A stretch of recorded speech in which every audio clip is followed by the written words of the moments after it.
really appreciate that y'all care enough about it to be here for this talk. So with no further ado, Patricia. Thank you.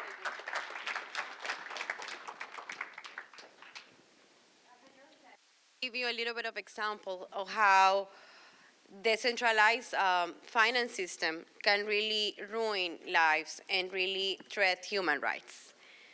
I want to talk to you first about Walter. Walter was a police officer in Salvador in 2013. Walter took a lot of pride about his work, and on Saturdays, even volunteered to help the teenagers in his city to play soccer. He was a soccer coach. Walter was able to, Walter lived in a society that was really, really, really damaged by maras or in other organizations that really damaged the youth. But he was able to overcome that. And he took a lot of pride of being able to help others do that. Unfortunately, on a Saturday after a soccer game, he went out of when he was training the youth, somebody from Flanagan came to him and said, Walter, we don't want you around anymore. We need you to get out of here or we're gonna kill your family.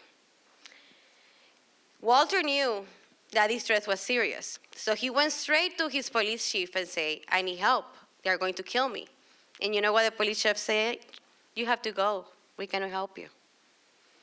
So now Walter has received a death threat from a criminal organization, a MARA, a terrorist organization, but his government cannot protect him.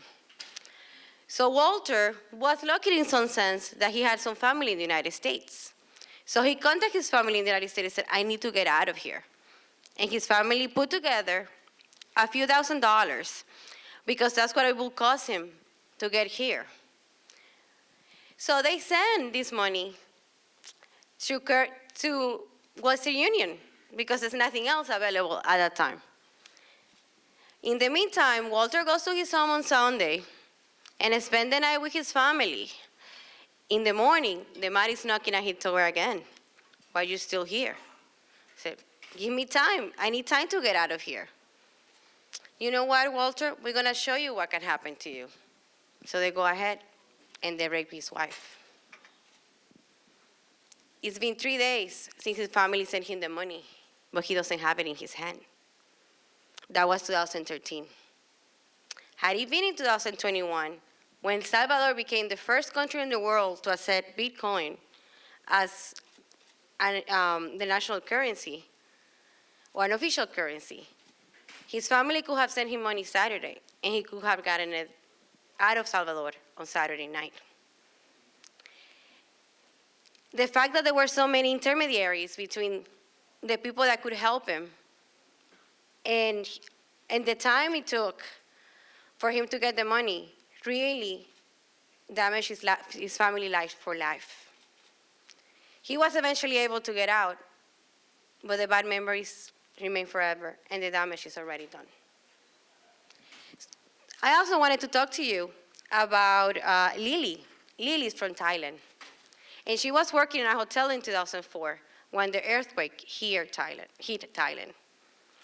Her city received a lot of international help. Over $6 million were sent to the area in the Indian Ocean.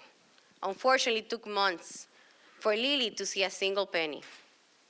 Why? Because the money goes from nonprofit to another nonprofit to another nonprofit.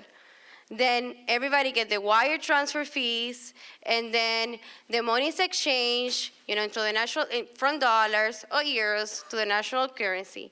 And then from the $6 million, maybe the population get 4 or 5, 6 months later. But in the meantime, Lily didn't have much to eat, didn't have a place to sleep. I want to talk to you about now my dear client, Kathy. Kathy was an engineer in Venezuela for over 20 years. She and her husband bought a lot of land in the 90s and built a commercial building. They had what we call in Miami a Class A building. They had beautiful offices, very well kept. And at some point in her life, she was making, after cost, $15,000, $20,000 a month just on rent from that building. But little by little, what was going on in Venezuela and the way the government devaluated the coin, the Venezuelan coin, caused Kathy to have nothing. So in 1999, Kathy had a building that she could have sold for $3 million in a small town in Venezuela. Today, she will give it away if somebody can give her $300,000. Kathy is now $70,000. I'm sorry, 70 years old. But now she has to work every day because all the work that she did in her life was deposited in that building. That building was supposed to be her retirement. She was supposed to have a dignified retirement in older years. And now she has to work every day in a way that she never worked before. Now she has nothing for her children or her grandchildren. So the life of these people could have been so much different if there had been a way to provide, to control the way the government controls their coin. It could have been so much different if Kathy would have had more power over who and how much the money that they paid, her tenants pay her is.